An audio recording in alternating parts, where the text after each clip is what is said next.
ته وایي عبادات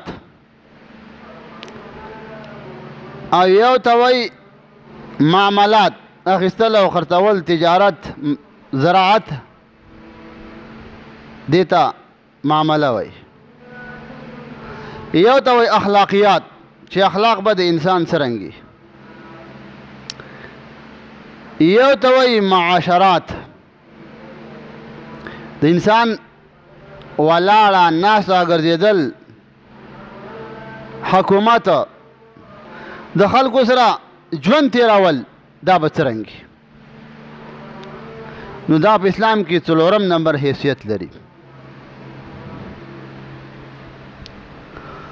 قرآن کې الله تعالی په دې باندې ډېر تاکید کړی دی چې تاسو یو بل سره زندگی د هغې طریقه به څرنګه.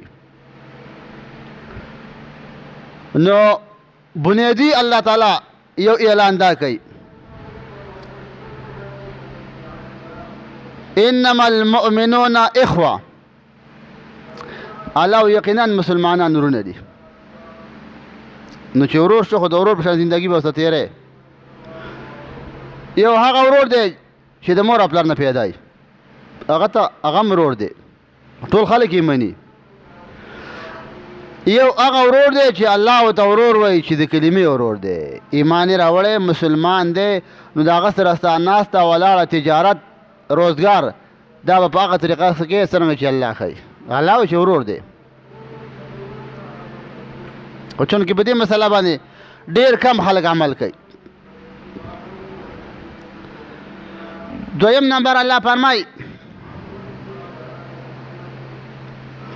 ولا تصعر خدك للناس. د خلکو نه مخ مه اړوه، اعراض دې مه کوه، څنګ دې مه کوه، ډډه مه کوه. د الله نبي به چا د لاس نه ونیو، ویل کار مې د سرعت دی، داسې به یې جدا کړه.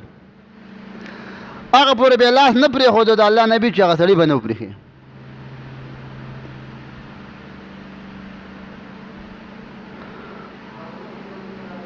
نو الله تعالی عظیم قرآن کې فرمایي ولا تصعر خدك للناس. ای زما محبوبه هېچا نه مخ مه اړوه.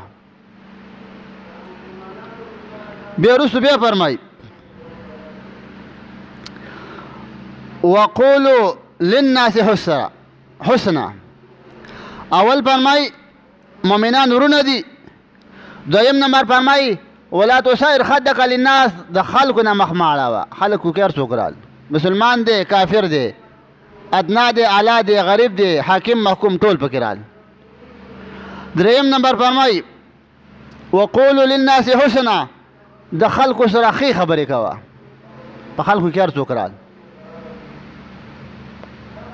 نو خبره چې ستا د چا سره وکړله، نو ستا د خبرې نه هغه بل سړي ته یو میسج میلاو شو، تا سره میلاو شو، اخلاق دې ښه، نو هغه سړی به هغه ته دا میسج میلاو شي دا ښه سړی دی، خبرې ښې وي. که ستا سره څوک میلاو شو خبرې دې بدې وي، نو هغه سړي ته بس دا معلومات وشو چې دا سړی د کور لایق هم نه دی، د روزګار لایق هم نه دی، بد اخلاقه دی، د خپلوۍ لایق هم نه دی. ته بیا که ډېرې جرګې وکړې چې ما سره تجارت کې شراکت وکړه، خپلوي درسره کوم، دوستانه درسره کوم، هغه یوې خبرې ته هم تیار نه دی. هغه 2 منټه کې په 10 منټه کې ستا خبرو هغه له دا تعلیم ورکړو. نو د انسان خبرې دا د ذهن، د دماغ او دننه د خېټې اظهار دی. نو دریم نمبر الله تعالی قرآن کې الله تعالی دا فرمایي چې د خلکو سره ښې خبرې کوه. څلورم نمبر شریعت فرمایي تکف شرک عن الناس. خلکو ته به ضرر نه رسې. دا حیوانات چې دي دا په 3 قسمه دي.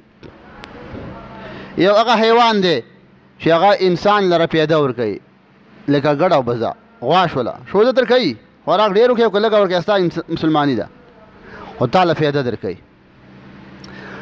یو قسم مخلوق چې هغه کله تنګ شي بیا ضرر رسوي، لکه مار او لړم، لکه زمری چې وږی شي بیا خوراک کوي که نه، سړی خوري، حیوان باندې حمله کوي، خو هفته کې یو ځل خوراک کوي.